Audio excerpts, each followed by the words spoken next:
ang nag-deliver papunta sa bahay nila Pangulong Bongbong Marcos at Speaker Martin Romualdez mag-insert o magpasok ng 100 billion worth of projects sa BICAM.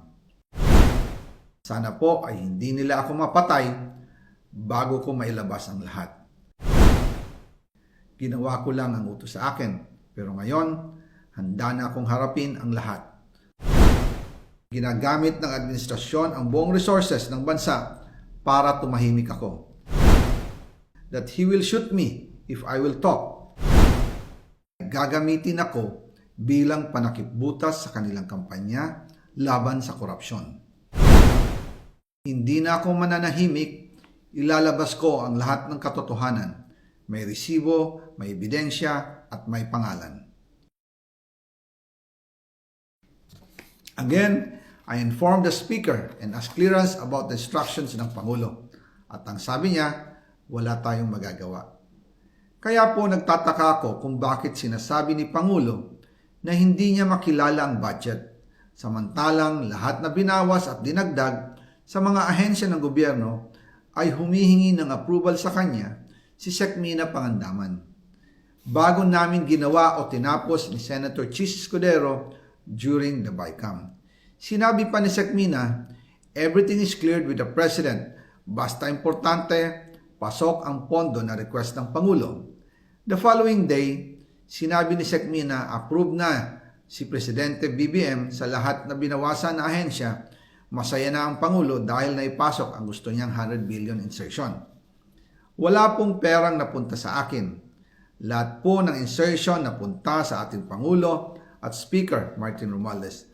Ako lang at ang aking mga tao, sila Paul Estrada, Mark Tiksay, at ang aking mga security ang nag-deliver papunta sa bahay nila Pangulong Bongbong Marcos at Speaker Martin Romualdez sa North Forbes Park, South Forbes Park hanggang sa Malacanang.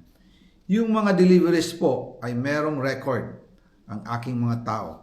Totoo po yung sinasabi ni Orly Gutesa na nag-deliver siya sa Forbes Park.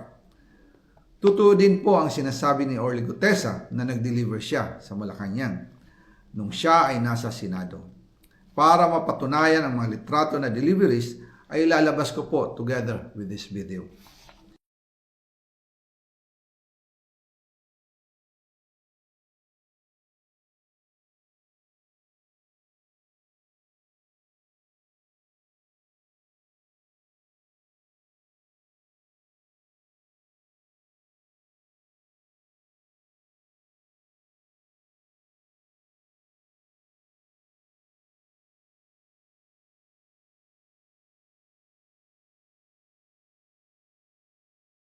After po ng approval ng budget sa General Appropriations Act of 2025, nagtanong po ako sa DPWH kung magkano ang kailangan na ibigay sa Office of the President o ang SOP na bigayan.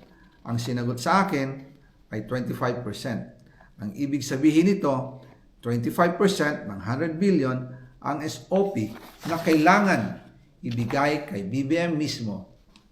In total, 25 billion ang napunta kay Pangulong Bongbong Marcos. Kaya ngayon ay hinahamon ko si Ombudsman Remulla kung seryoso talaga siya sa mga sinasabi niya sa kanyang press release na idadamay niya pati si Martin Romualdez kung magbibigay ako ng ebidensya. Patunayan niya ngayon ang pronouncement niya. Imbestigahan niya ang fraternity Brad at ang kanyang kaibigan na si Speaker Martin Romualdez kung talagang tutupad siya sa tungkulin niya. Imbestigahan din niya si President Bongbong Marcos. Sabi nga ni BBM nung SONA, let's do it right at mahiya naman kayo, hindi po ba? Nananawagan din po ako sa Senado na imbestigahan ang 100 billion insertion ni Presidente. Alam ko po na hindi gagawin ni Ombudsman Remulla ang hamon ko. Pero magaling ang Senado sa imbestigasyon at ako ay naniniwala na dahil sa kanila lalabas ang katotohanan.